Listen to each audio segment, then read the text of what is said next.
এখানে net, set, JRF paper 1 ও সংস্কৃত যত্ন সহকারে পড়ানো হয়। এছাড়াও পাবেন অনলাইন ও অফলাইন কোর্সের সুবিধে। তাহলে দেরি না করে আজই যোগাযোগ করুন KM টিউটরের সাথে। ঠিকানা মেদিনীপুর টাউন এবং পূর্ব মেদিনীপুর বাজকুল কলেজের বিপরীতে। বিশদে জানতে 7407083623 এই নম্বরে কল করুন।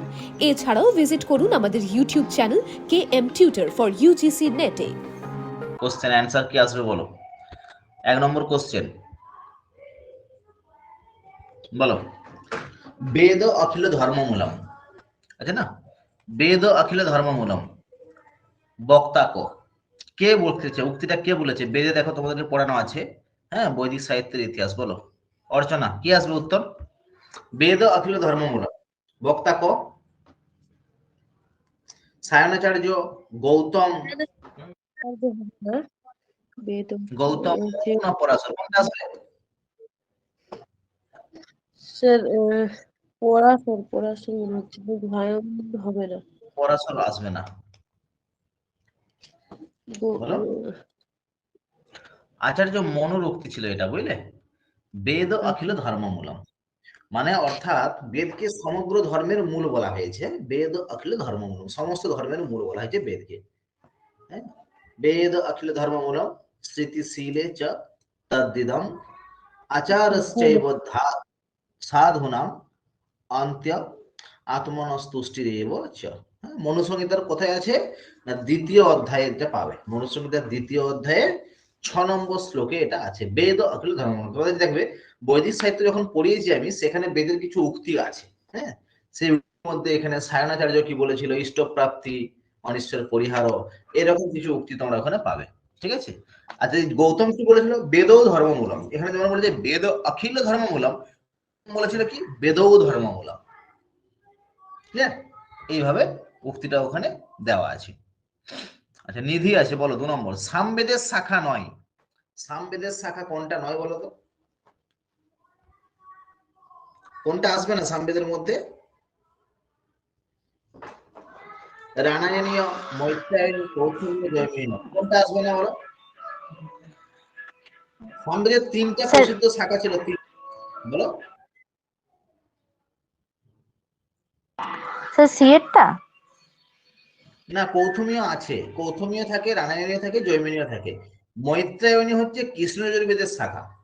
মৈত্রায়নী, কঠ, কপিস্থল আছে না, তৈতরীয়, মৈত্রায়নী, কঠ, কপিস্থল, এটা হচ্ছে কৃষ্ণ যজুর্বেদের হ্যাঁ শাখা। স্যার ভুলে গেছিলাম, একটু কনফিউজ হয়ে গেছিলাম। যজুর্বেদের শাখা। আর বাকি 3টা সামবেদের রামায়ণীয়, কৌথুমীয়, জৈমিনীয়, ঠিক আছে? শিলা আছে, পরের কোশ্চেনটা বলো। সোমমণ্ডল নামে পরিচিত শিলা, বলো সোমমণ্ডল নামে পরিচিত সোমমণ্ডল।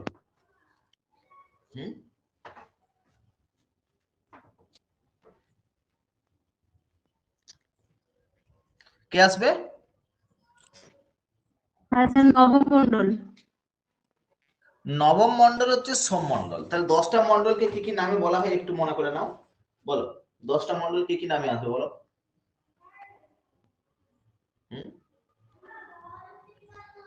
প্রথমটা ও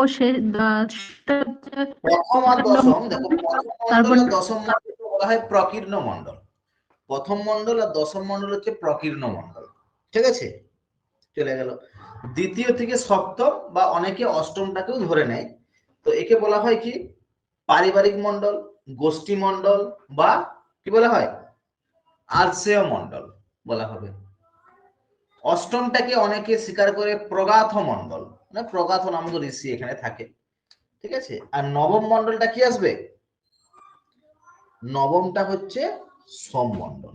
তাহলে দেখো প্রত্যেকটা মণ্ডল সম্পর্কে দেখে নিবে, দেখবে যে 10টি যে মণ্ডল আছে, এই 10টি মণ্ডল 10টি নাম সহকারে আমাদেরকে জানতে হবে কোন মণ্ডলকে কি বলা হয় এখানে। ক্লিয়ার? পরে আবার আছে অর্চনা, বলো রামায়ণের অধ্যায় সংখ্যা কত? রামায়ণের অধ্যায় সংখ্যা বলো। স্যার অধ্যায়ে তো 700টি ছিল। না, 700 হচ্ছে গীতাতে আছে, সপ্তশতী বলা হয়। সপ্তশতী, আচ্ছা আচ্ছা। 500টা, অধ্যায় সংখ্যা বলো 500।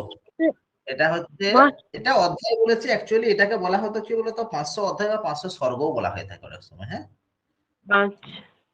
আর ওই একে এটা গীতার সপ্তশতী বা 700 শ্লোক। আচ্ছা আচ্ছা, ঠিক আছে। এটাকে বলা হয় হ্যাঁ 700 লোক থাকার জন্য সপ্তশতী বলা হয় থাকে। হ্যাঁ, হ্যাঁ আর এখানে শ্লোক সংখ্যা কত? 24,000। রামায়ণের শ্লোক সংখ্যা 24,000 আছে।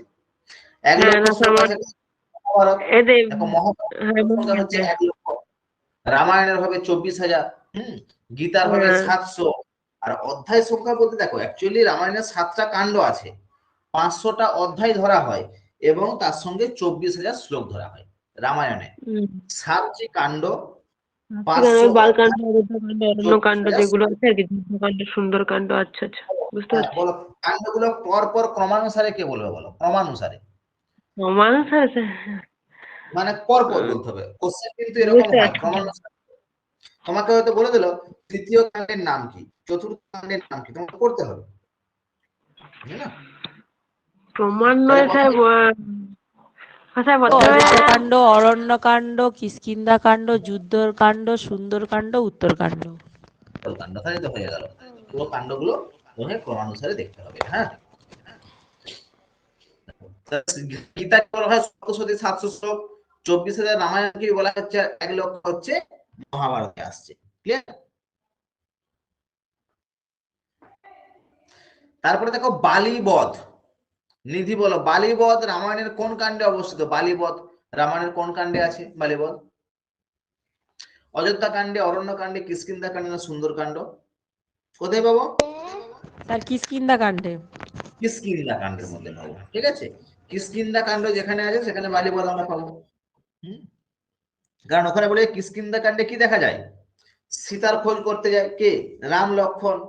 সেখানে ঋষ্যমুখ পর্বতে এসে পৌঁছায় এবং সেখানে কি হয়? কার সঙ্গে বন্ধুত্ব হয়? সুগ্রীব, বানর রাজ কি ছিল, সুগ্রীবের সঙ্গে রামের বন্ধুত্ব হলো। রাম জানতে পারে কি সুগ্রীবের যে অগ্রজ, অগ্রজ মানে তার যে ভ্রাতা, বড় ভ্রাতা যে আছে, বালি তাকে রাজ্য ছাড়া করেছে, রাজ্য থেকে বিতাড়িত করেছে বালি। তার জন্য বন্ধুকে সাহায্য করার জন্য রামচন্দ্র কি করে? বালিকে বধ করেন এবং সুগ্রীবকে রাজা পদে অভিষিক্ত করেন। তাহলে বালি বধ কোথায় পাবো?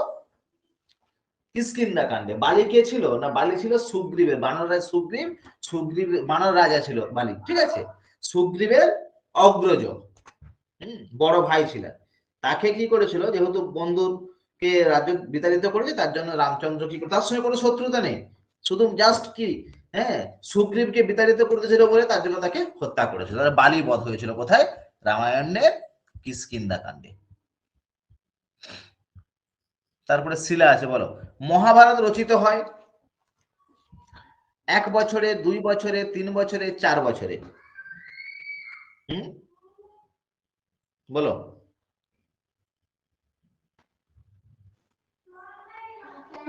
Hello hello sir. বলো, হ্যাঁ। মহাভারত রচিত কতদিনে হয়? কে বলবে? স্যার 3 3 বছরে। মহাভারত রচিত হয় ক বছরে? 3 বছরে। কে রচনা করেছিল জানা আছে? কে লিখেছিল? স্যার বেদব্যাস। কৃষ্ণদ্বৈপায়ন বেদব্যাস লিখেছিল গণে হ্যাঁ গণেশ। গণেশ গণেশ গণেশ লিখেছিল গণেশ, আর বলেছিল কে? ওই কৃষ্ণদ্বৈপায়ন। এবারে ব্যাপারটা কি হয়, গণেশকে লেখার জন্য রামায়ণ মহাভারত লেখার জন্য গণেশকে ডাকা হয়। তো গণেশ 2-3টে শর্ত সেখানে উত্থাপন করেছিল, যে আমি লিখবো থামা কিন্তু চলবে আমি হ্যাঁ থামবো না, যদি থেমে যাও তাহলে কিন্তু আমি আর লিখবো না। স্যার এবারে কি আপনার হয়, কথাটা ইকো আসছে স্যার। মাইকটা বন্ধ, মানে কেউ মিউট করে, মানে কেউ হ্যাঁ। হুম, তো এবারে কি হয়, মহাভারত কিভাবে রচিত? 3 বছরে বলেছে। তো এটা কি আছে, গণেশ যখন কন্ট্রাক্ট নেয় যে ঠিক আছে আমি কিন্তু লিখতে লিখতে থামবো না, যদি আমি থেমে যাই তাহলে কিন্তু আমি লিখবো না, এরকম একটা কন্ট্রাক্ট হয়ে যায়। তো কন্ট্রাক্ট হওয়ার পরে কি হয়, তো এবারে সেক্ষেত্রে দ্বৈপায়নও বলে যে কিছু প্রত্যেকটি শ্লোকের অর্থ বুঝে বুঝে তোমাকে লিখতে হবে, যে না বুঝে কোনো অর্থ কিন্তু লেখা যাবে না, কোনো লাইন কোনো শ্লোক লেখা যাবে না। হ্যাঁ, তো এর মধ্যে কি হয়, দ্বৈপায়ন কি করে কিছু কিছু শ্লোক এমন দুর্বোধ্য দেয় যেটা বুঝতে কষ্ট হবে, মানে কঠিন আসবে। তো সেই রকম শ্লোকগুলো দিয়েছিল যাতে সে গণেশ সেটার মানে করতে একটু টাইম নেয় এবং তার ফাঁকে সে নতুন শ্লোক যাতে তৈরি করতে পারে, এটাকে বলা হয় ব্যাসকূট। মহাভারতে কি হয়, মহাভারতের ব্যাসকূট নামে পরিচিত এই জায়গাটা। দুর্বোধ্য এবং দ্ব্যর্থক শ্লোক। একটা উক্তি এখানে আছে, টানা 3 বছরে কঠোর পরিশ্রম করে মহাভারত রচনা করে সমাপ্ত করেন। ত্রিভি বর্ষে সদুত্থায় কৃষ্ণ দ্বৈপায়ন মনিহি। অর্থাৎ মহাভারত আখ্যানম কৃতবাগ্নি দ উত্তম। 3 বছর টাইম লেগেছিল। ক্লিয়ার?